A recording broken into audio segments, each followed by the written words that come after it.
지금 당신의 지갑 속에 있는 현금을 꺼내어 잠시 들여다보시길 바랍니다. 그리고 은행 앱을 켜서 통장에 찍힌 숫자를 확인해 보십시오.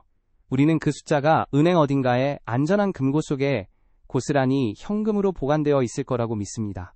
내가 언제든 원하면 그 돈을 전액 돌려받을 수 있을 거라고 생각하죠. 하지만 만약 오늘 오후에 당신과 저를 포함한 모든 예금주가 약속이라도 한 듯 동시에 은행으로 달려가 내 돈을 전부 현금으로 달라고 요구한다면 어떤 일이 벌어질까요? 놀랍게도 은행은 단 하루 아니 단 한 시간도 버티지 못하고 파산할 것입니다. 은행에는 당신이 맡긴 돈이 없기 때문입니다. 이것은 음모론이 아닙니다. 이것은 우리가 살아가는 자본주의 시스템의 가장 거대한 비밀이자 돈이라는 것의 진짜 정체입니다. 도대체 우리가 피땀 흘려 번 돈은 다 어디로 간 것일까요? 오늘은 은행이 당신에게 절대 말해주지 않는 진실, 바로 지급준 비율과 돈의 탄생에 대해 이야기해보려 합니다.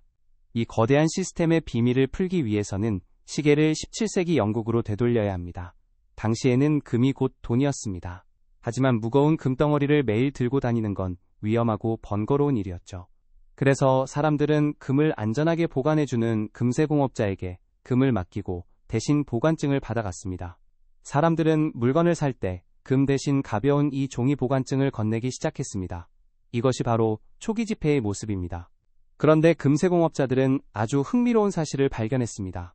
금을 맡긴 사람들이 한꺼번에 몰려와서 금을 찾아가는 일은 절대 없더라는 겁니다. 금은고에는 늘 주인을 기다리는 금이 가득 쌓여 있었죠. 욕심이 생긴 금세공업자들은 기막힌 꾀를 냅니다. 어차피 사람들은 종이 보관증만 쓰잖아? 그렇다면 내 금고에 있지도 않은 금에 대해 가짜 보관증을 써서 다른 사람에게 빌려주고 이자를 받아도 아무도 모르지 않을까? 이것이 바로 현대은행 시스템의 시작 부분, 지급준비제도의 기원입니다. 있지도 않은 돈을 만들어낸 것이죠. 오늘날의 은행도 이와 똑같은 원리로 작동합니다. 당신이 은행에 100만 원을 예금하면 은행은 그 돈을 금고에 넣어두지 않습니다. 법적으로 정해진 아주 적은 비율, 예를 들어 10%인 10만 원만 남겨두고 나머지 90만 원은 다른 사람에게 대출해줍니다. 여기서 마법이 일어납니다. 당신의 통장에는 여전히 100만 원이 찍혀 있습니다. 그리고 대출받은 사람의 손에는 90만 원이 쥐어져 있죠. 분명 처음에 있던 돈은 100만 원뿐이었는데 시중에 있는 돈은 190만 원으로 불어난 겁니다. 이 과정을 계속 반복하면 어떻게 될까요? 90만 원이 다시 은행에 예금되고 은행은 거기서 또 10%를 떼고 대출을 해줍니다.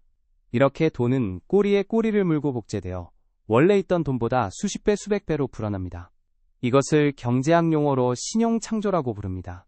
우리가 돈이라고 부르는 것의 대부분은 사실 실체가 없는 숫자이자 누군가의 빚인 것입니다. 그래서 자본주의 사회에서는 빚이 없으면 돈도 존재할 수 없습니다. 대출이 늘어나야 시중에 돈이 많아지고 경기가 좋아지는 것처럼 보이는 이유가 바로 여기에 있습니다. 하지만 이 마법에는 치명적인 대가가 따릅니다. 시중에 돈이 많아진다는 건 무슨 뜻일까요?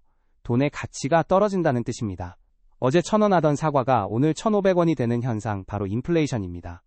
은행이 대출을 통해 돈을 찍어낼수록 당신이 열심히 일해서 모은 현금의 가치는 조용히 하지만 확실하게 녹아내립니다. 통장의 숫자는 그대로지만 살 수 있는 물건은 줄어드는 것이죠. 더 무서운 것은 이 팽창이 영원할 수 없다는 점입니다.